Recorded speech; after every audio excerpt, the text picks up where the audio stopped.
Through the prayers of Holy Father, so Jesus Christ, God have mercy on us and save us. Good evening. For those new here, my name is Father Joseph Swaden. I've worked in Orthodox apologetics since 1998, and I'm the founder of NFTU, True Orthodox and Ecumenical News, since 2004. We've been in the apologetic space on Facebook since 2016 and on YouTube since 2018. So if you appreciate what we do here, please like and subscribe. Today we are going to be reviewing The History of Resistance by Sbdcn Nektarios Harrison. We have Sbdcn Nektarios here with us, and we're going to be going through this absolutely, I want to say it's earth-shattering, but that's too far. I don't know. It's groundbreaking, to say the least. Fantastic. I finished, as I mentioned, this book probably about a day and a half after I got it. As you can see, I got the hardcover. I like it. But anyway, let's see here. So first off, I'm going to give you a chance before we get into the book proper. What prompted this? I know we've talked about it before, but like, what made you say I need to write this book? Yeah, it was. I was talking to one of my friends who's behind the scenes that helps me research all this stuff, who really opened my eyes to a lot of it, and it was. It's that feeling, where you've been lied to, you've been fed a narrative, and then your worldview kind of gets disrupted. It starts to collapse on itself. It starts to, like I was, fed that whole, you got to resist within, And then my friend comes along, he's like, well, what about this? Well, what about this? I'm like, you start to read into the actual text of the fathers. And it's in the liturgical text and the canons, and it's flee, separate the scriptures. Any brother that doesn't bring this doctrine, don't even let him into your house. I just like, and I'm trained in history, so if I was shocked by this stuff, the average person is just going to be, they're not going to hear this stuff. So yeah, I was just decided I need to make a simple short read for someone to get through it. And well, I mean, it's definitely accessible. Short. I mean, it's a few hundred pages, but a lot of it, we're going to go through the divisions of it. A lot of it is going to be stuff you've probably never seen unless you've worked behind the altar at the choir stand. A great amount of this includes liturgical texts of the church. So that is stuff that you're not going to normally see, even when you're going through basic studies of the fathers, different fathers online, etc., or if you're reading from history texts. Yeah, it's very... And I realized when I wrote it, it could have just gone on and on and on and on, but I had to keep it really short. Yeah. So just to just to give you a bit of an overview for the reader, I know a lot of people are ordering this. It is on Amazon. We will include that. And I will say this: I'm trying to handle the comment section a little different. I'm going to let comments come through, but as they're related to the text, we'll interact with them. So we've got hello and members only. Anyone can become a member and then get comments on that Q&A on Sunday. Reader John says, well, what about that patristic methodology we hear about from other channels? Oh, we're going to blow up that myth today. Let me see here. And Tim Gill says, an honest historian, praise God, they are rare. Okay, so for those of you who haven't gotten it yet, if you've ordered it and are waiting for it, you're not going to be disappointed. I am going to go through basically the structure of the book, my thoughts on it, and I want to get, obviously, the author's input since he is here. It's very rare I can do a book review and I have the author at the same time, so I can address things. It's great. The full title of the book is The History of Resistance from the Apostles to the 20th Century, and he does, in fact, cover precisely that. One of the things that some early readers have already noticed, you know what? Actually, I feel stupid. That should have been done already. Give me 1 second, please. Hold on. I have to fix one thing, Sbdcn. Just give me a moment. Okay, right there. People are looking for it. Okay, so I'm going to, for those wondering where you can get this wonderful book, Anonymous Man 115 asks, where can I get it? And I realized that I did not actually have that information here, but I'm about to add it. So if you are looking to purchase the book already before this amazing review that we have barely started, you can click on you can refresh your screen. I have put a link to the history of resistance from the apostles to the 20th century in I put it in the description. So that's one way to get it. I'll try to see if I can put that in the chat as well. But if it doesn't go through, just refresh and go to the description. Let me see here. Okay, wanted you. Okay, David Daniel wrote you a comment. I'm not going to put it on the screen because it seems like he was aiming for privacy.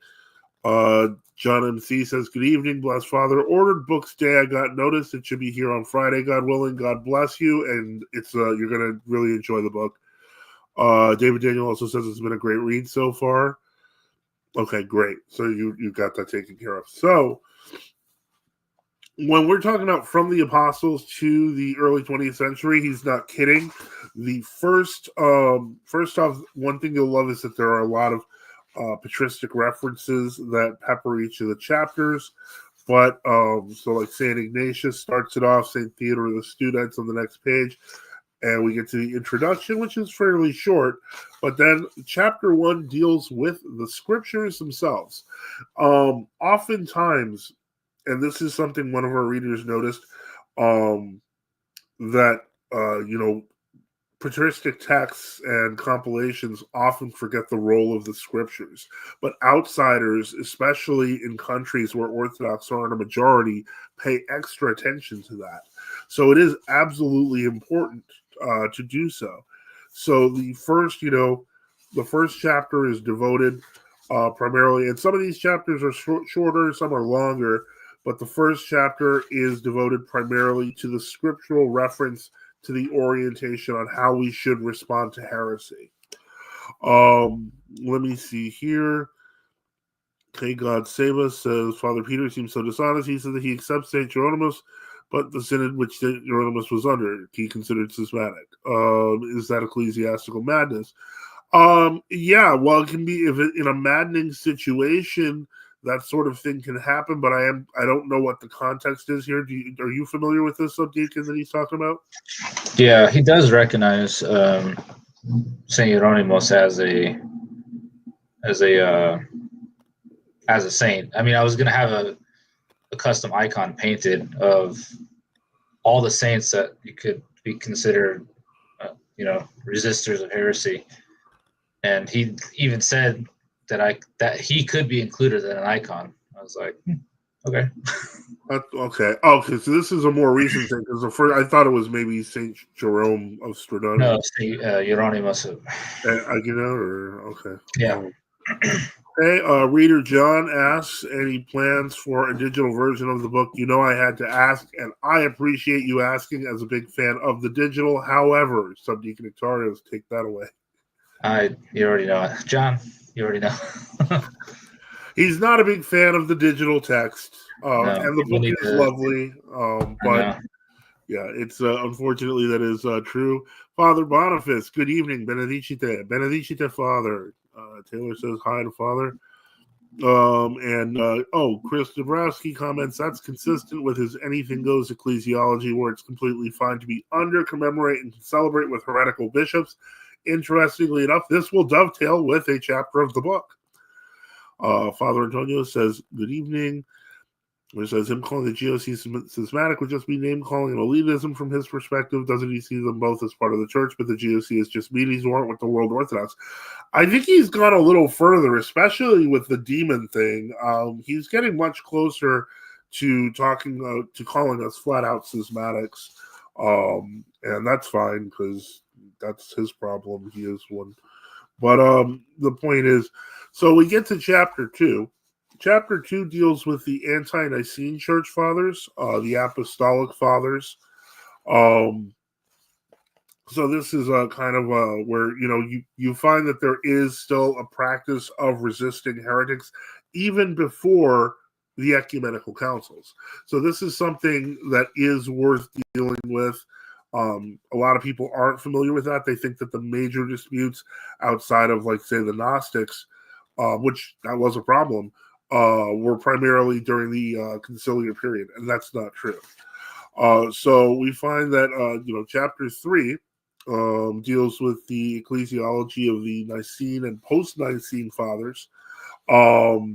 So it goes through quite a bit of that there, and so it goes through the confusion and chaos that occurred at that time.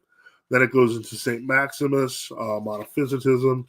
It goes through Saint Photius, and it's a big history. That next chapter, chapters 3 and 4, are a large part of the book. And then chapter 5 is probably the bulkiest part. Let me see. Yeah, it's definitely by far the biggest chapter is a liturgical text. There was just so much stuff. Yeah, let me see here. David Daniel says, buy the hard copy. It's nice. I completely agree. It is a really nice hard copy. That's funny is I don't even have my own copy yet. It's still. I know how that feels. I've been in that boat where you start putting out a book and you don't have your own copy of it. Well, the author copies take, like I said, 8 weeks. God Save Us says, Chris, he says no one cares about the GOC and yet keeps talking about the GOC. Obviously he cares. Very true. The next chapter, and one that is definitely most interesting, I think, especially to you people. I don't know how well you can read this, if at all, but in any case, the 5th chapter, and probably one of the ones that was most painstakingly researched, is Orthodox liturgical texts concerning heretics and heresy. So unless you are like an eagle-eyed listener, really like super listener of the liturgical text, these are the things that can be missed, but these are also the things that make up the theology of our church.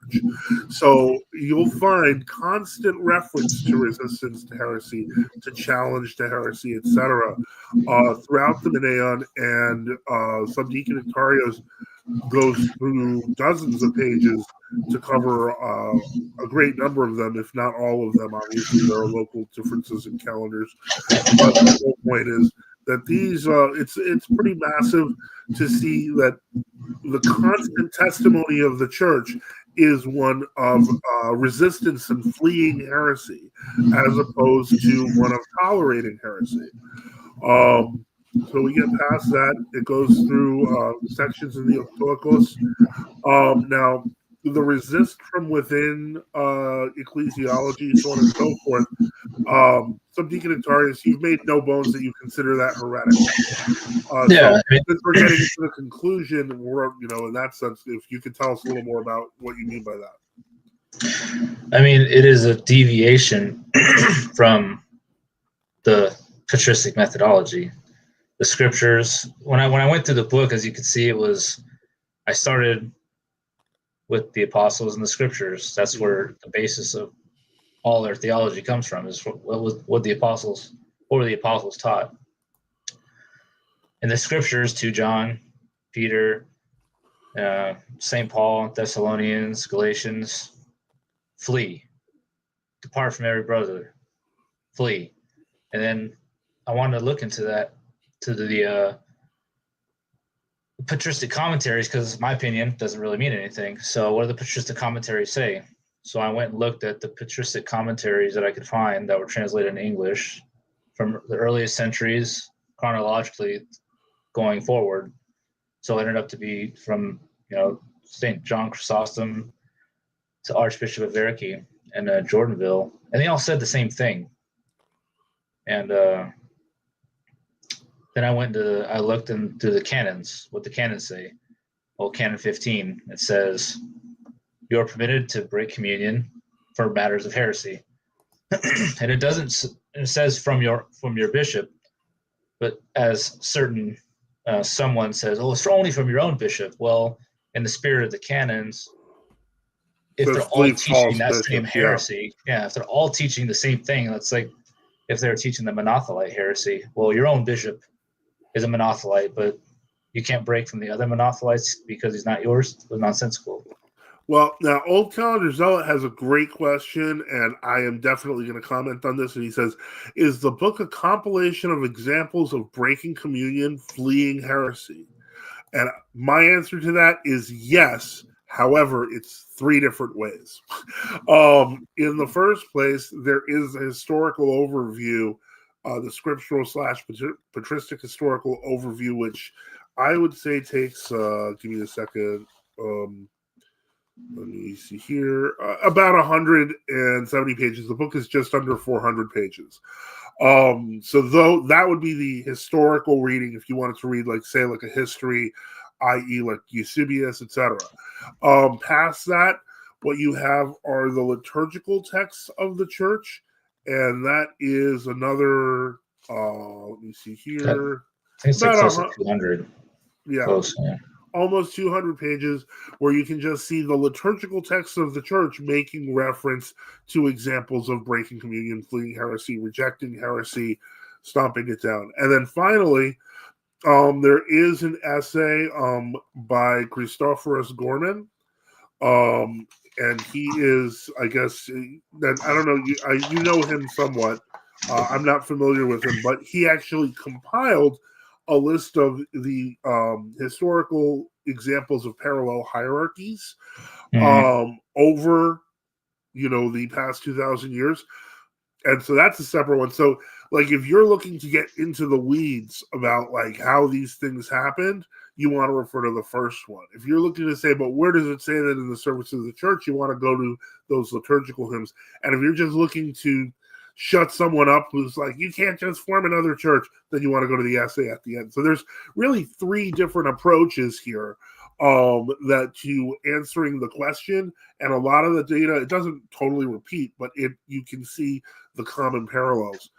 Norman Ernesto notes that there's some background noise, but it's clear when you talk. I don't hear it too much. I'm okay with it, but let me see here.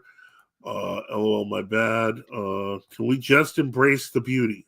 Well, I agree. This is a very lovely book. I love the cover. In any case, let me see here. We got ecumenism goes beyond monothelite heresy or any heresy. It's the heresy of heresies. If there was ever a time in church history to split from the mainstream, it would be now. Yeah, and it's interesting, and I often talk about this, and this is not totally related to the book, but ecumenism is the heresy of heresies, and that it is trying to combine things.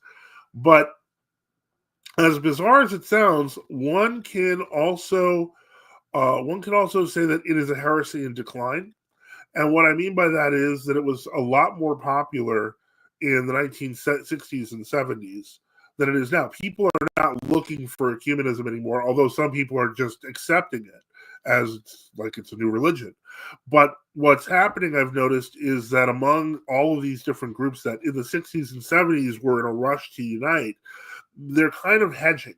And so even like the Monophysites, they're part of the dialogue. But then at the same time, they're like, but we're still this. And the Protestants are doing the same. So it's almost like they're moving towards a post-ecumenical reality, which will look very much like the pre-ecumenical reality, just in case this whole united church that brings in the Antichrist plan doesn't work. And let me see. Lingual Inquirer says, is Father Spirit on Bailey conservative world Orthodox also hostile to OCs like Peter? You'd have to ask him. I don't know. I don't think so. We've never said anything to him. I've never spoken to him. He sounds nice. I love his accent, but I don't know. Okay, so where were we? The book. Let's get back to that. So the mention of the problems of fighting, the kind of fight from within thing, where it was kind of a heresy. Was this kind of a gradual kind of realization for you, or like as you were putting the book together? Or? No, it's really, my friend Chris, the one who wrote that that appendix. So when I wrote my first book on the GOC and ROCOR, he was behind that one too. He really helped me out with that. But before that, I was still with Orthodox ethos, and he was kind of critical of my first book, saying, "Oh, you didn't include this, you didn't include this, you didn't include like, you know," he was like, "Oh, you're leaving out all the old calendar stuff." I'm like, "Well, I'm not. Like, what are you talking about?" Because I didn't know a lot of that stuff existed. It's like a 'Cause parallel obviously, universe. yeah, I was buried, so he was like throwing it in my face, and I'm like, so, so he's doing like what I'm doing to everybody else now, like slamming him over the head with it. I'm like, oh, okay. So he kind of like, you know, and I'm an honest historian. If you know, GOC and our church and the old calendars, and everybody has some type of bad history. You're not going to get away with that. There's no such thing as a perfect history. So, like when I see, you know, something that makes us look bad, I'm like, well, it is what it is. What are you going to do? That's in the history of the church too. You know, yeah. So that happened, and that's when I started, you know, come to the realization. And then you know, things happened in Roll Corps, and then Metropolitan, my first hierarch. I reached out to him. He reached out to me, and then I reached out to him, and I started talking to him, and he was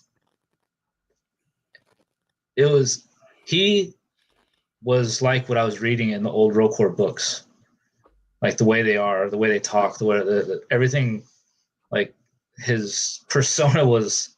This is what I was reading. So, and he was super encouraging of me to write this. And when I told him I wanted to write it, he encouraged it, which I wasn't used to. So that's where it really pushed me to get it out.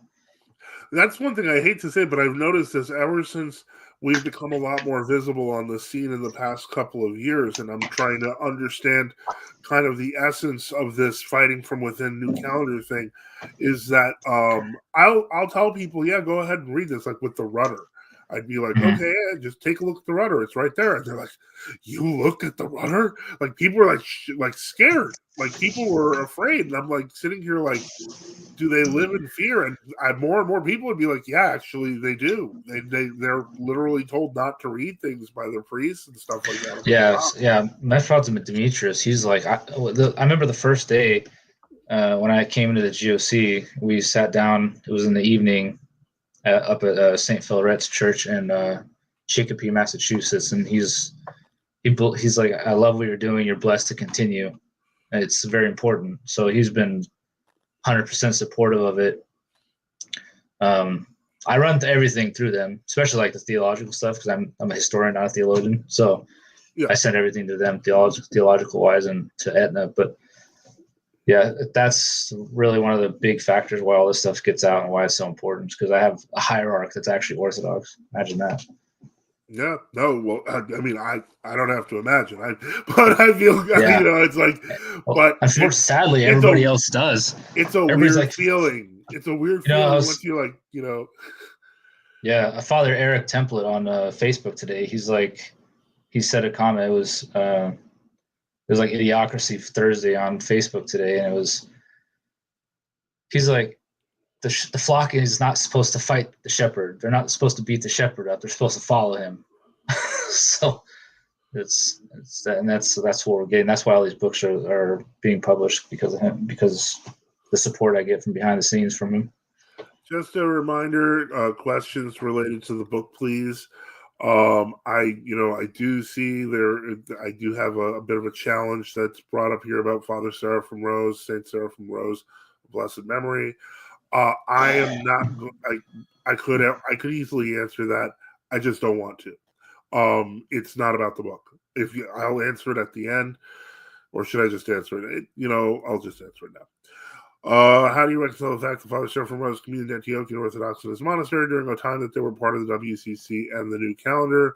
Wouldn't this make him a heretic? I would say it was before the anathema against ecumenism. We don't know to what extent that occurred, if it was a single person or not. We've heard exaggerations from World Orthodox about how many people really knew Father Seraphim. I highly recommend watching Sbdcn Nektarios' interview with Father Andrew Kensis, who was a disciple of Father Seraphim. Reciting talking points is not going to get you far here. That's what they do. I don't understand where they're. Yeah, when Father Andrew Kensis saw Father Seraphim re-bless an altar because the new calendars went in there, I mean, did he treat laity and clergy the same? No, but I mean, that's another hero there. Yeah. And he was a higher monk in obedience to the synod who said don't commute new calendars. So did he do that? Probably. I don't know. Did he do it by accident? We just don't know the circumstances. Yeah, there's so much we don't know. Father Clearly says World Orthodox insist only the bishop can read and interpret the canons like they have the special decoder ring, which is a shame because the actual patriarchal blessing in there actually instructs lay people to read it. So let me just see here. Seraphim World Orthodox would open to true Orthodoxy, especially in a time when the world is vastly changing. If we end up sharing the same cup as the Catholics, I'll be turning to my local GOC parish. I got to say this. That may or may not happen next year. It is far more likely that it won't, because even just 2 weeks ago or 3 weeks ago, there was a video of a Roman Catholic priest who visits Holy Cross. And in the video, he literally says, even though we're separated, you can still, in circumstances, go to an Orthodox priest and confess and commune and receive from him. He's talking about World Orthodoxy. So if people feel that freedom that they can do that while staying in their own church, there is no need for a common celebration. They're already commemorating each other in the Taxis at the top. Yeah, that's why it's like I'm waiting for them to stab me in the chest. I know they're threatening it, but I'm waiting for them to stab me. The whole point of this book is that you're not supposed to be waiting. That's not the Christian tradition. It's not the tradition of the scriptures to the apostles, to the fathers. We're not supposed to say, let's tolerate the heretics some more. We're supposed to just leave. Okay, World Orthodox, I love him. But as I have not kind of hand painted from platinum on my pilgrimage here. Well, he was glorified in the Royal Cor Agafungal, which is in communion with the GOC Clinicos. So, according to them, they don't believe he's a saint yet. Okay, I forgot to say, Father Bless, from an empathetic World Orthodox, your interview is systematic. I appreciate your debates, as you're the only one I've seen. Well, I'm the only one that's been allowed so far. So, God willing, that'll change in 2025, but God bless you. The MP had a joint, whatever. Okay, there you go. The MP had a joint declaration with the Pope. Yes, they did. Father Seraphim says in his letters, those who came from the NC Church had to be catechized into true Orthodoxy before receiving communion. That's another possibility. I already wrote a whole article about what Father Seraphim Rose said about old calendars. It's a 41-minute read. If you want to go read what he wrote, it's chronological. It's on orthodoxtraditionalist.com. Black River Acolyte says, why make heresy official when you can just do heresy and hold the conservatives hostage forever? Very true. Chris Dabrowski says they're already celebrating each other in the liturgy. There's footage of a liturgy with the EP where they commemorate the Pope as first Bishop of Rome and then the Ecumenical Patriarch second. Actually, you can go back all of their joint liturgies like that, their joint Vespers. Those have been going back and forth for 30 years. No. Now, this is an interesting question. Seraphim says, what would you say about World Orthodox? We're not part of the WCC and adhere to the patristic calendar. That's only one. That would be exactly the Georgians, because the Bulgarians are on the new calendar, but they left the WCC in 1997 at the same time. But both of them left because they were afraid that their monastic leaders were going to leave for the true Orthodox. Many of them did. And so they continued to form communities. Yeah. I hate to say it, but the WCC topic at the whole appendix, the first appendix of this book is my article, which I wrote on exactly what it means to be in the WCC. Basically, if you're just waiting for Patriarch Leah to pass on, I guarantee you his successor will bring them back into the WCC. Probably a la some Moscow type situation like that, because most of the membership of the Georgian Synod is in favor of ecumenism and the WCC. Let me see here. Go watch the Father Andrew Kensis article. Go watch the video. I'm going to skip that one about Father Paul Baba. He talks about Father Paul Baba. Go watch the Father Andrew Kensis interview on the on Orthodox Traditionalist YouTube channel. I'm not answering that question. Frankly, I've answered it a billion times. Lingual Inquirer. I was just reading about the life of Metropolitan Gennady Sakach of the Russian Catacomb Church, where you can see the parallels. I'm just not going to do that. Sunrise, correct. Father Paul Bub, well, he was addressed in the interview with Sbdcn Nektarios. Okay, let me see here. All right, so there's some talking. There's some typing, but I have, the link to the interview. I guess I'll have to go get it. Give me a second. Yeah, we did a whole interview too. It was like 2.5 hour interview with Father Andrew Kensis, who actually lived with Father Seraphim Rose, and whose Matushka had lived there for 7 years, and so it was actually someone that actually knew what was going on. Yeah, so Father Paul, we're not going to say he's exaggerating his role, but my personal feeling is it kind of exaggerating. Once again, okay, this is getting kind of ridiculous. I do not know your life circumstances. This is better served asking a priest. If you want to ask on the question and answer session, you can, but I'm probably just going to tell you to ask a priest because, frankly, I can't make any determinations. I don't know who baptized you. I don't know where you came from. I can't make policy directives out of someone on the internet. Let's take a look here. Chapter. Okay, so go back and we're going to take a look at chapter 3. Real quick, and let me just get to there. Chapter 3 is really kind of the historical, kind of the Nicene and post-Nicene fathers. So let's get over to there real quick. See, I'm so used to working with digital text that this whole turning pages deal it feels weird and alien. But let's see here. Okay, so chapter 3, which starts about talking about the Nicene Fathers, deals with things like the first Meletian schism and Arianism. Most people think that the first Meletian schism is St. Meletius of Antioch. That's incorrect. It's Meletius of Lycopolis, who was a heretic. And so let me just see here. Then goes through one thing that you did take good care with was St. Ambrose of Milan, which that was a fun one to write.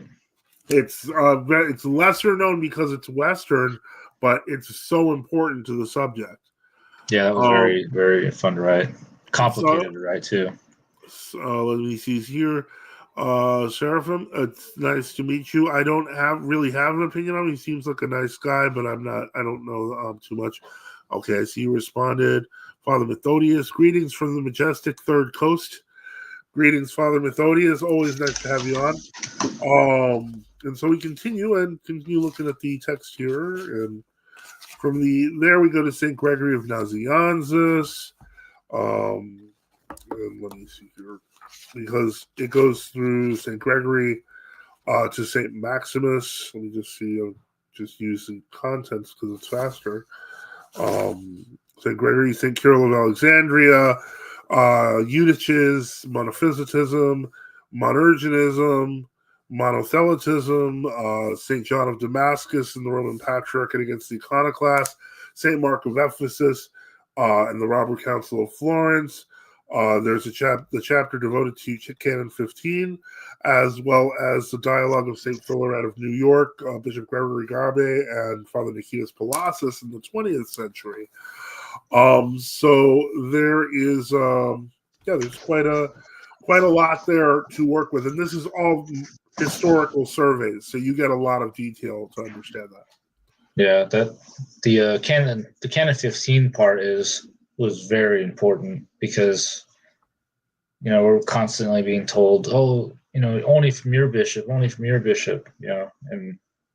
the canonical, and I actually went through the canonical interpretations from the major authorities in the Greek world and I had translated some of them that had never been translated, and you can break communion from a heretic bishop.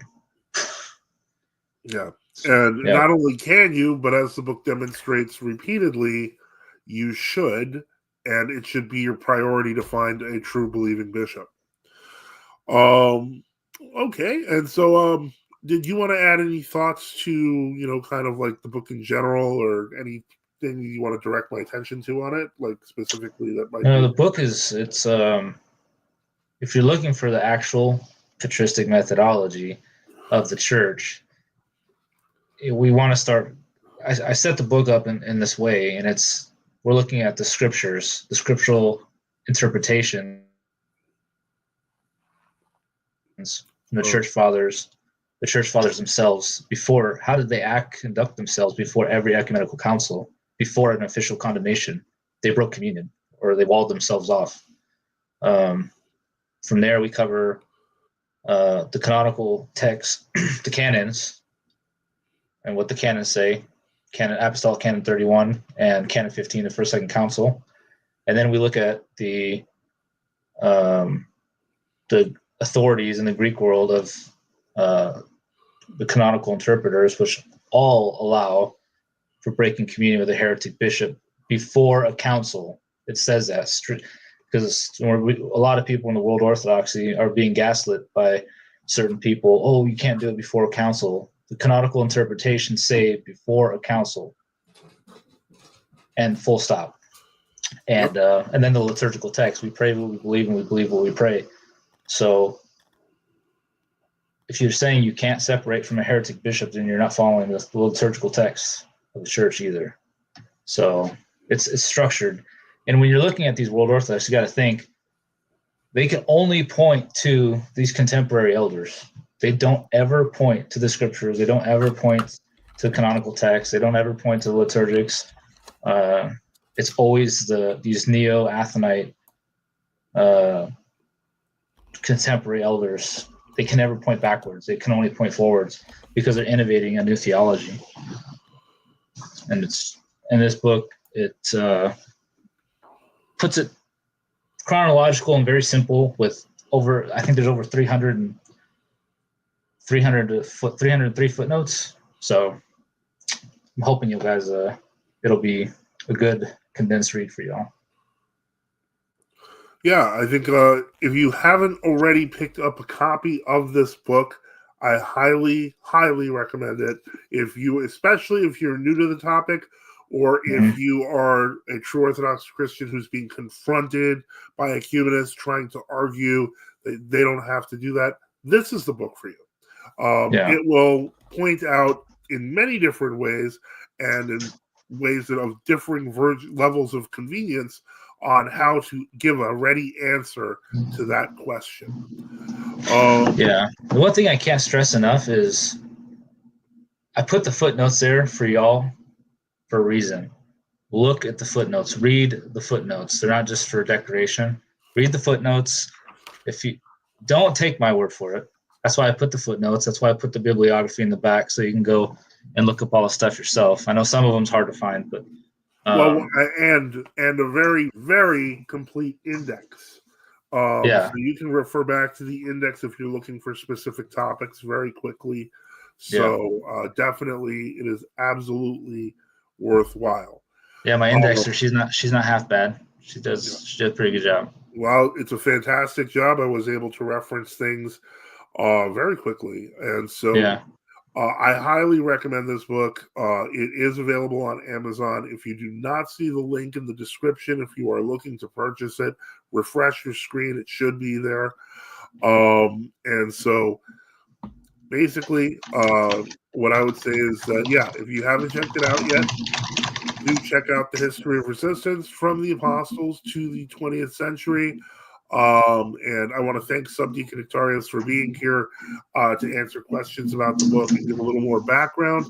I am going to look again for book-related questions, and I am not answering. I'm just saying right now, I'm not answering the question about Gregory Colorado. No, you should not even be. Don't even go there.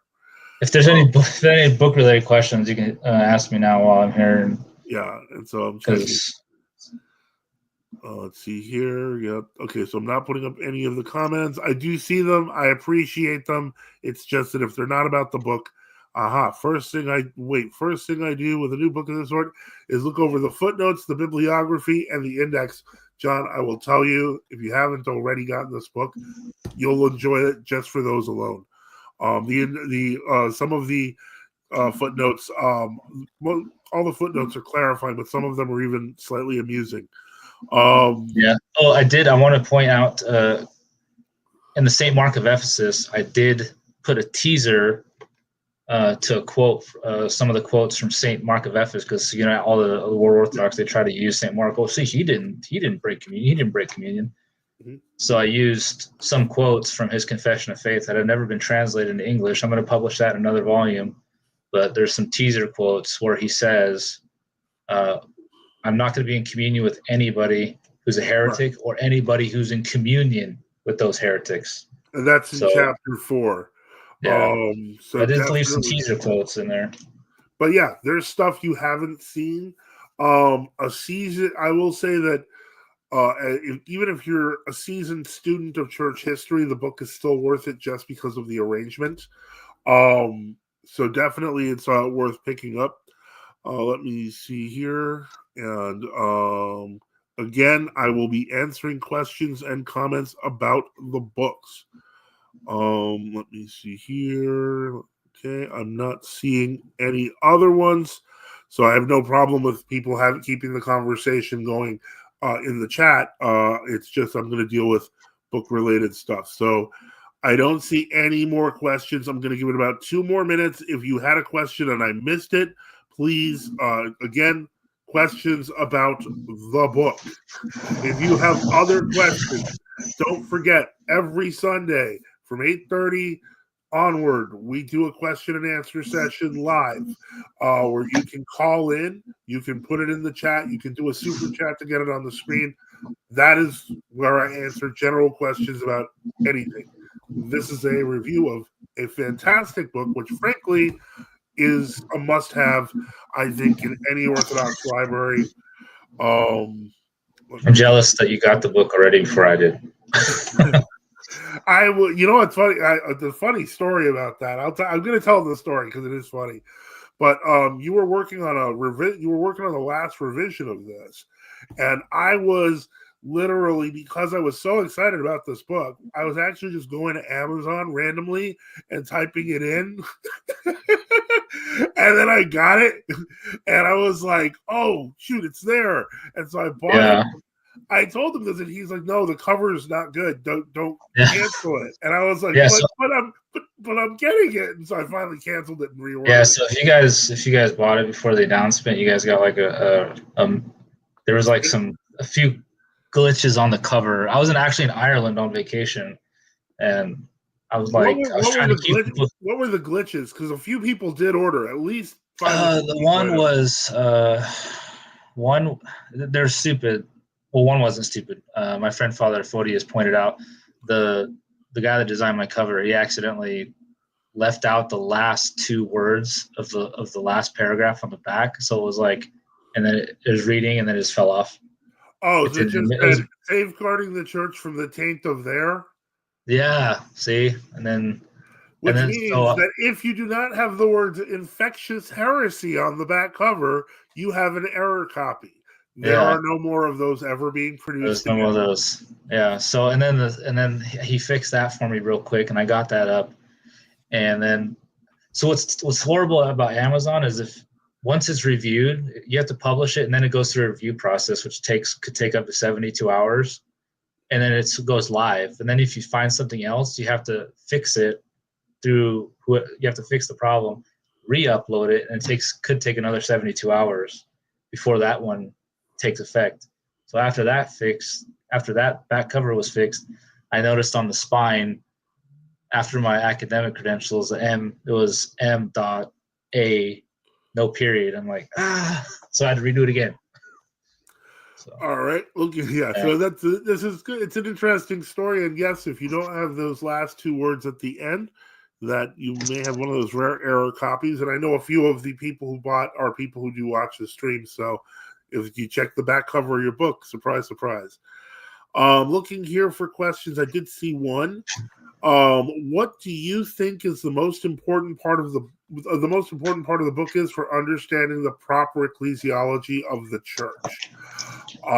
You want to take that one, something? Or? Yeah, I think the whole. See, that's the problem, is you can't just take one thing. because everything's built on each other.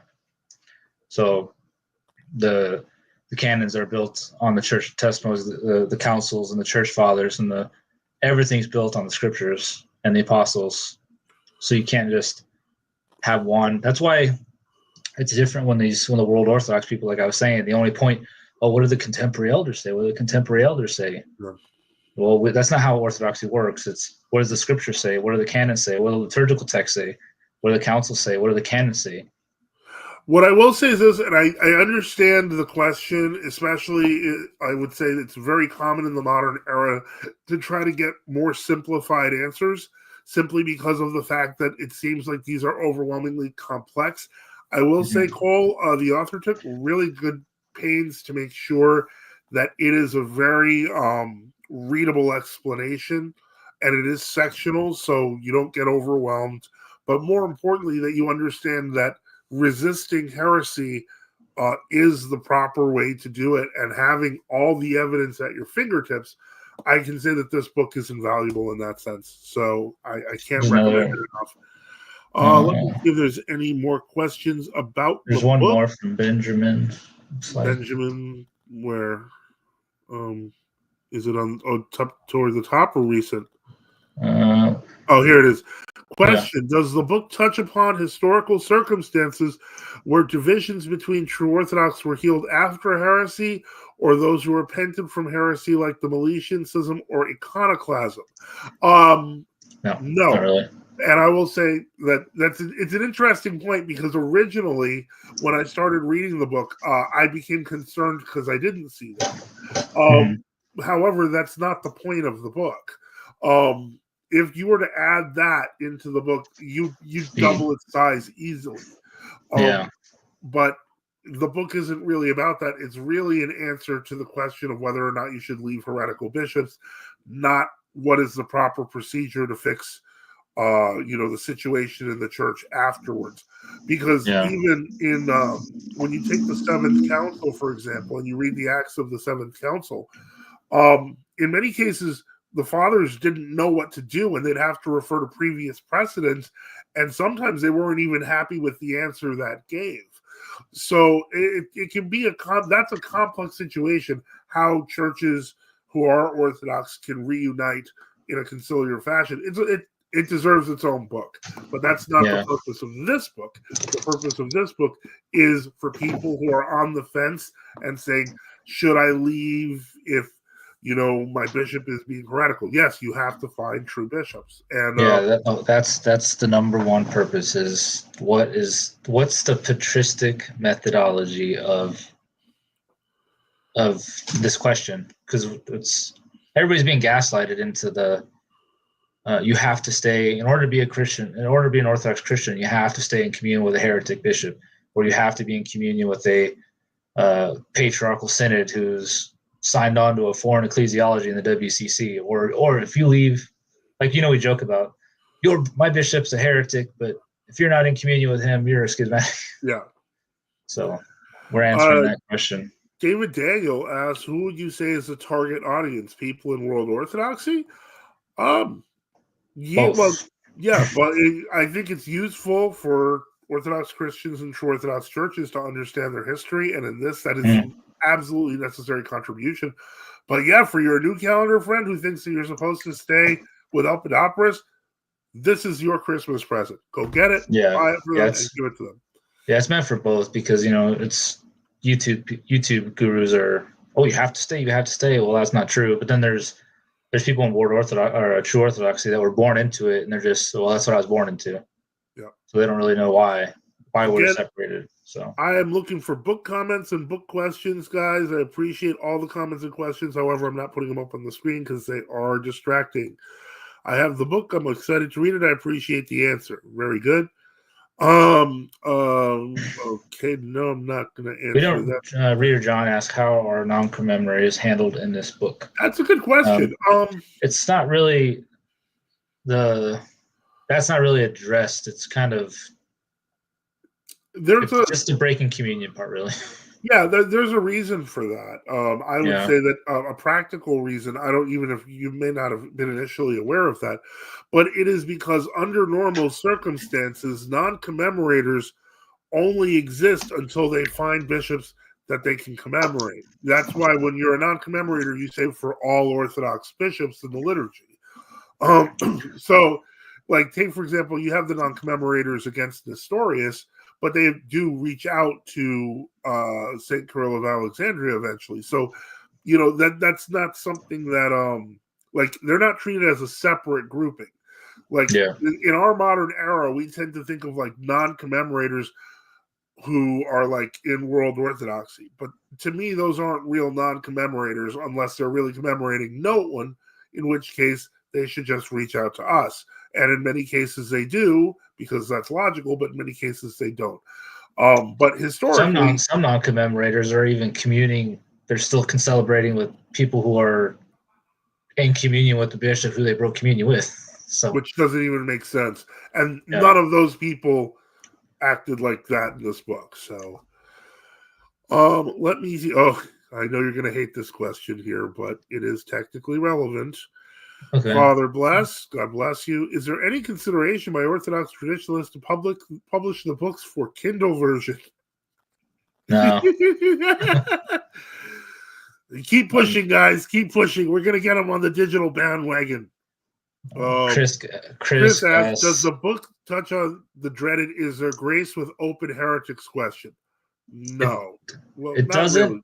Not really, but it does, and it doesn't. If you read carefully the Saint Cyprian part and the Saint Firmilian part. Oh yeah, okay, that's fair. It does touch upon that. It does touch upon it to some degree, but it really deals with it, I guess, because the book is really focused on what people are supposed to do, not necessarily not necessarily to look back and wonder whether they have grace or not. It's they're supposed to flee. What's interesting about when I was doing through all this research is the question, particularly of grace, is they don't look at it as we look at it in 2024. It's not like, they're graceless, they're not. It's kind of, it wasn't in their language. It was read St. Basil, his letter 188. He says, if you're a schismatic, you don't have the grace of the Holy Spirit. You can't give what you don't have. So, I mean, take it for what it is. It's not the same as we think it today. Okay, Father Methodius asks, can anyone tell me what happened to Father? I don't know what he's talking about. Which Father? If you want to tell us about that, you can. Let me see here. Again, WXVE, I know you've been addressing this question about where to go Sunday. You can always come back Sunday for the live Q&A. Reader John makes a point. Remember the print disabled digital edition, please. That's true. I like digital editions, but I have the privilege and ability to read this. I imagine that for some with disabilities, it might be worth considering something, but I have no idea. Okay. Oh, this is funny. Benjamin says, does the book touch on the old believer schism as a possible counterexample, separating too early or inappropriately? Well, it was definitely inappropriately. It had nothing to do with heresy because the Russians weren't heretical when they broke off from them. So no, it doesn't cover inappropriate schisms. Father Theodore Caesar. That's a good question. What about it? Well, it's about the non-commemorators because he was leading this group of non-commemorators in Greece. It was like 3 or 4 parishes. Yeah, he actually he still celebrates liturgy with people who are in communion with the bishop he broke communion with. Oh, wow. Yeah, so it's kind of like, I mean, they faded off into irrelevance. I remember when it started, they were talking about like, oh, we're not going to do it like the old calendarists. We're going to do it and everyone's going to join us. And now they have like 4 or 5 parishes in Greece that are all small and they're relatively obscure. The thing about non-commemoration is where are you going to go? I mean, you're going to... The whole point of non-commemoration is to preserve the flock and then try to help the flock. If you are making non-commemoration a point in and of itself for itself, you've missed the point. That's not the point of non-commemoration. Let me see here. They're going to be bishopless for life, basically, unfortunately. Yeah. Well, the other choice that they have is, I mean, frankly, they really could talk to the people in Rajka Prizren. But those people are going to have to deal with us eventually anyway, especially with their single-handed consecration issues. So, if they haven't learned their lesson yet, they will. Let me see here if there's any more. I don't see any more book questions. So, again, I would like to be the first to thank Sbdcn Nektarios for being on, the author of The History of Resistance from the Apostles to the 20th Century. Pick it up now on Amazon. Oh, go ahead. Oh, no. Pick it up now on Amazon if you can. If you need the link, it is in the description down below. Yes, and Father Methodius points out non-commemoration is a cop-out when we have good bishops to turn to. It absolutely is, and that's not what historical non-commemoration is about. But if you want to learn what historical non-commemoration is about, then you want to pick up this book. Available on Amazon, once again. Click on the link in the description. So thank you again, the author, Sbdcn Nektarios Harrison, for being here. We really appreciate it. And for everyone, I want to thank, if I can, I'm just going to thank everyone, to our listeners, to those who have questions and comments, and to those who support our mission. Support the channel. We at NFTU need your help. Support us by subscribing or donating at nftu.net, on Tinsendo, or on Odyssey. We remember all of you in our prayers, and thank you all for the support for NFTU. And as always, don't forget to like and subscribe. Through the prayers of Holy Fathers, Lord Jesus Christ, our God, have mercy on us and save us. Amen. See you. See you later.